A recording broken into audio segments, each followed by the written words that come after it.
अस्सलाम वालेकुम स्टूडेंट्स। आज हमारा टॉपिक है prepaid expenses.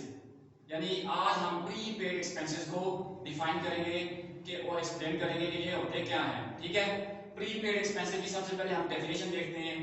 The expenses which have been paid during the current year but services और benefits against them have not been received till the end of current year are known as prepaid expenses. ऐसे expenses जो हम पे तो कर चुके हैं मगर जिनके अगेंस्ट में अभी तक हमने बेनिफिट वसूल नहीं किए, जिनके अगेंस्ट में अभी तक हमने सर्विसेज वसूल नहीं की। मिसाल के तौर पे हम आपने एक बिल्डिंग किराए पे ली 1000 पर मंथ के हिसाब से, ठीक है, और हमने यानी जनवरी 1 2006 को हमने एक बिल्डिंग ली 1000 रुपया मंथली रेंट पे, और हमने मालिक जो बिल्डिंग का मालिक है उसको हमने फर्ज करते हैं 15,000 रुपए दे दिए। ठीक है, 1 जनवरी 2006 को हमने मालिक को 15,000 रुपए दिए। अब क्या है कि सन 2006 यानी साल 2006 है, इसका टोटल रेंट तो बनता है 12,000 रुपए, मगर हमने क्या किया है, दिए हैं 15,000 रुपए।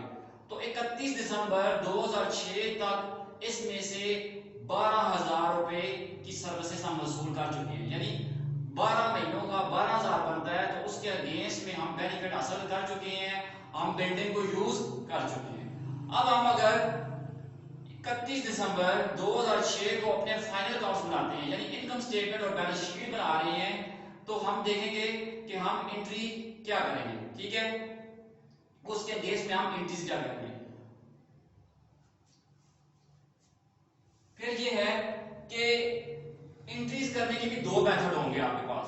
नंबर 1 मेथड्स ऑफ डीलिंग, पहले देखें methods of dealing with prepaid expenses. Prepaid expenses जो है उसको डील करने के कौन कौन से मेथड हैं। Number 1 prepaid expenses initially recorded as an expense, यानी शुरू में आपने उनको एक्सपेंस के तौर पे लिखा, ये एक मेथड ये है। दूसरा prepaid expenses initially recorded as an asset, आपने उनको शुरू में ही क्या किया, एसेट के तौर पे लिखा।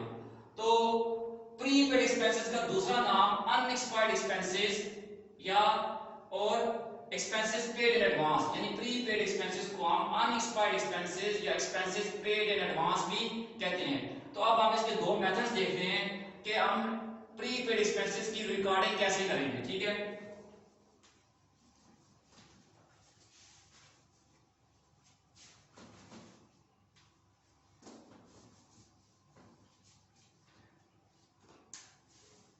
पहला मेथड उठाते हैं prepaid expenses initially recorded as an expense.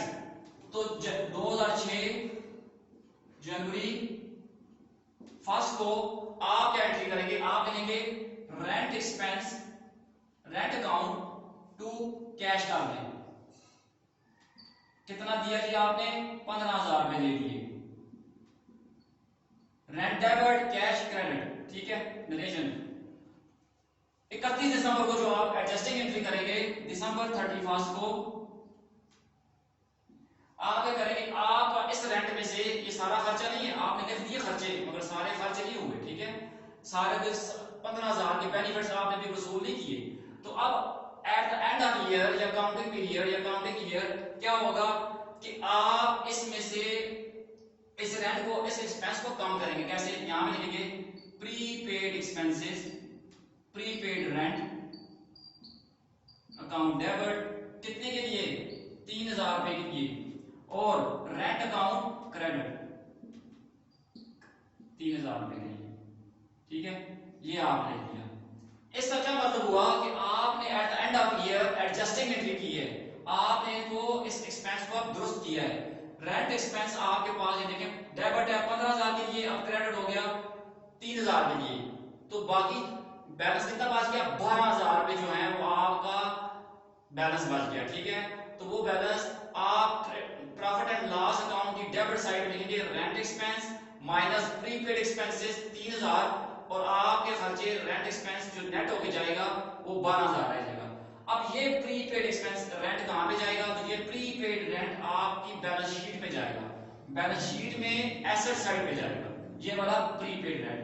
ये था पहला मेथड कि prepaid expenses initially recorded as an expense, कि हमने प्रीपेड एक्सपेंसेस को शुरू में ही एक्सपेंस के तौर पे लिखा।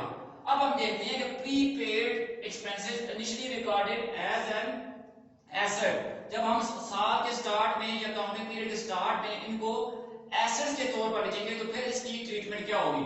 तो 2006 जनवरी 1, ठीक है, जब आपने किए तो आप शुरू से इनको एसेट लिखें। प्रीपेड रेंट अकाउंट 15,000 के लिए डेबिट और कैश अकाउंट 15,000 के लिए क्रेडिट, ठीक है। नरेशन देखें, expenses paid for the 15 months, आपने 15 महीनों के एक्सपेंसेस दिए हैं, ठीक है। दिसंबर 31 को क्या होगा, अब दिसंबर 31 तक आपने 12,000 रुपया इसमें से कंज्यूम हो गया है, उसके अगेंस्ट आपने बेनिफिट वसूल कर लिए हैं, तो ये सारे का सारा आपका एसेट नहीं रहेगा। इसमें से 12,000 का जो रेंट है वो एक्सपेंस में कन्वर्ट हो जाएगा, तो आप कहेंगे रेंट अकाउंट या रेंट एक्सपेंस अकाउंट 12,000 के लिए डेबिट और prepaid expenses prepaid rent account 12,000, ठीक है। तो rent expired at the end of year, narration लिख देंगे, ठीक है। तो at the end of year आपका इतना रेंट एक्सपायर हो चुका है। तो अब ये देखें कि साल के स्टार्ट में आपने इसको एसेट के तौर पे लिखा था, ठीक है, और कैश आपके पास चली गई थी। फिर क्या हुआ कि जब साल खत्म हो गया तो आपने रेंट एक्सपेंस की एंट्री कर दी अपने पास, रेंट एक्सपेंस की, और प्रीपेड एक्सपेंस जो आपका एसेट था आपने उसको कम कर दिया। अब 15,000 में से 12,000 जाएंगे तो आपका प्रीपेड एक्सपेंस जो नेट बैलेंस रह जाएगा वो 3,000 में लगेगा, जैसे यहाँ पे रहा था, और वो 3,000 बैलेंस शीट के एसेट साइड पे करंट एसेट में चला जाएगा, ठीक है। जबकि रेंट एक्सपेंस यानी प्रॉफिट एंड लॉस अकाउंट की डेबिट साइड पे ये वाला रेंट एक्सपेंस जो है डेबिट हो रहा है 12,000, ये वहां पे जाएगा, वहां पे जाएगा और इनकम में से डिडक्ट होगा या लेस होगा, ठीक है। तो उम्मीद है कि आपको प्रीपेड एक्सपेंसेस समझ आ गए होंगे। प्रीपेड एक्सपेंसेस का दूसरा नाम है अनएक्सपर्ट एक्सपेंसेस और तीसरा नाम है एक्सपेंसेस पेड इन एडवांस। इनकी ट्रीटमेंट के दो मेथड हमने देखे हैं, ठीक है। एक का नाम है prepaid expenses initially recorded as an expense, दूसरा है prepaid expenses initially recorded as an asset. तो एक्सपेंस के तौर पर ये लिखा इनिशियली, एसेट के तौर पे इनिशियली ये लिखा, और इसकी ट्रीटमेंट आपने देख ली है। उम्मीद है आपको प्रीपेड एक्सपेंसेस समझ आ गए होंगे।